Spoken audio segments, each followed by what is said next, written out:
그 다음에 국민 교양이 있어야 됩니다. 이 두 개가 있어야 국가가 이 두 개를 만들어내야 민주주의를 할 수가 있어요. 민주주의라는 이게 뭡니까? 하나의 석가래를 놓을 수가 있는 것입니다. 그 민주주의가 있어야 안보 복지라는 요 국민 생활의 3대 요소를 우리가 누릴 수가 있습니다. 이런 게 민주주의의 구조죠. 그래서 이 기둥이 두 개가 있어야 돼요. 흔히 민주주의는 부자 나라가 민주주의를 하는 것이다. 경제가 가장 중요하다. 이렇게 말해 왔습니다. 가난한 나라는 민주주의를 할 수 없다 하는 것은 이미 입증이 됐어요. 그것은 정치학 이론으로서 가장 확실한 20세기에 증명이 된 가장 확실한 이론이에요. 그러면은 부자만 되면 되느냐? 부자만 되면은 민주주의는 필연적인 것이냐? 여기에 예외가 있습니다. 예외가. 부자 나라인데도 민주주의가 안 되는 나라가 있어요. 부자. 대표적인 나라가 어딥니까? 부자인데도 민주주의가 안 되는 나라. 아르헨티나죠. 아르헨티나. 1945년에 아르헨티나는 세계 5대 부국이라고 그랬어요. 5대 부국이라고 그랬습니다. 자원 얼마나 좋습니까? 인구도 적어요. 그럼 무슨 북한이 있습니까? 그런데 어떻게 됐습니까? 그 페론이라는 사람이 나와가지고 그것도 부인 작부 출신의 에비타 둘이가 선동을 하면서 그냥 국부를 분배하고 노조편을 들고 복지 포퓰리즘의 원조죠. 이 페로니즘이라는 게 복지 포퓰리즘의 원조입니다. 그러니까 이 돈 많은 사람들은 또 불만이 많고 쿠데타가 나서 쫓겨나고 또 한 20년 뒤에 또 복귀를 하고 또 마누라가 또 집권 연장을 하고 이렇게 하면서 좌우 대결이 끊임없이 이어지면서 애국심 실종되고 법치 망가지고 경제 망가지고 국가 부도나고 이렇게 됐어요. 즉 부자만 가지고는 안 된다.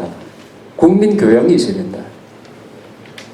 부자 자립경제만으로는 민주주의라는 이 지붕을 버틸 수가 없어요. 다리 하나 가지고 반드시 두 개가 있어야 됩니다. 하나는 국민 교양이 있어요. 우리나라가 지금 국민 교양이 약해져 가지고 이게 잘못하면 무너져 버리면은 부라는 거 하나 가지고 민주주의를 바칠 수가 있느냐? 안 될 겁니다. 두 개가 같이 있어요. 국민 교양이 어떤 식으로 지금 무너지고 있느냐 하는 것은 요 신경만 잘 쓰면 보면은 매일 그런 일이 우리 주변에서 일어나고 있어요.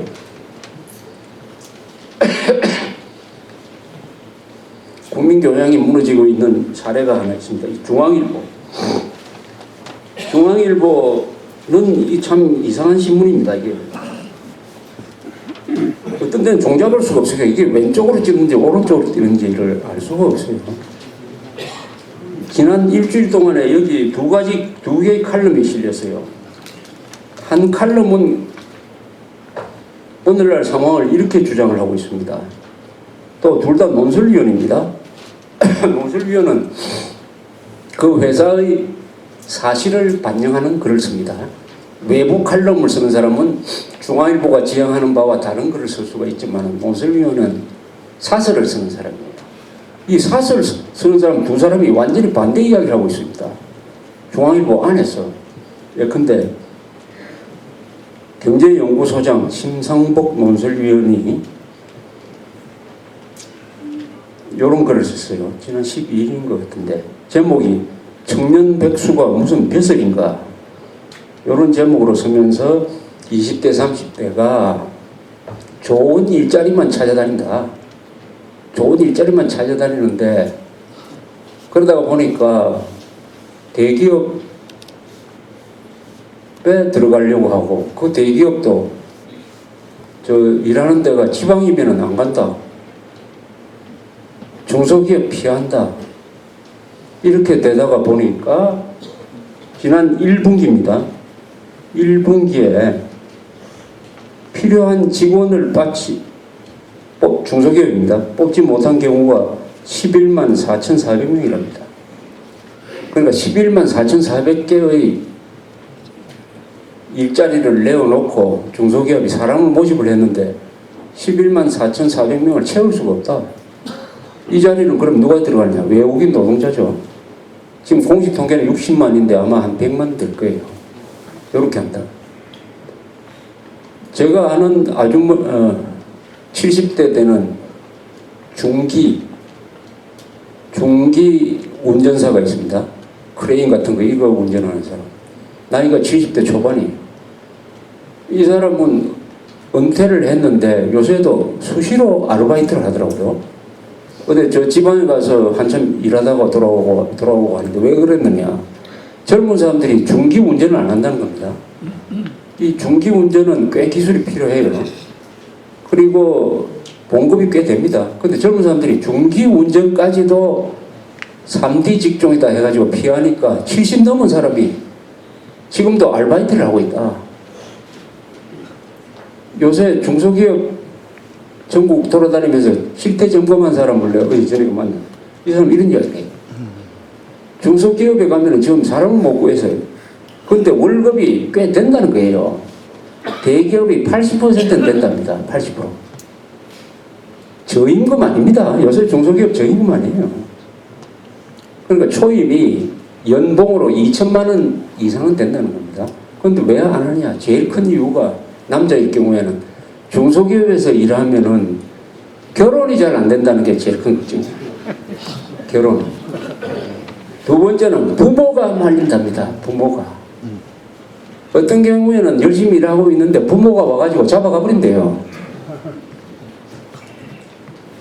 자, 이런 상황에 대해서 우리가 어른들이 뭘 해야 되느냐. 이 농설위원처럼 이야기해야 된다 이거죠. 그래서 이 사람 이야기 이겁니다. 돈도 없으면서 고급 아파트와 비싼 식당을 고집하는 이런 풍토를 비판하면서 백수가 무슨 벼슬이라도 된 듯이 정부를 욕한다. 온갖 사회 문제와 관련하여 툭하면 대기업 탓이라고 비난하지만은 취업 이야기만 나오면 싹 달라진다. 그런 회사에 못 들어가서 안달이다. 심각한 이중성이다. 젊은 세대의 이 모순 거친 현장에 도전함으로써 떨쳐버려야 한다. 이렇게 이야기하고 있습니다. 지금 중소기업은 옛날하고 달라서 뭐 장갑 끼고 뭐 기름 묻히고 하지 않습니다.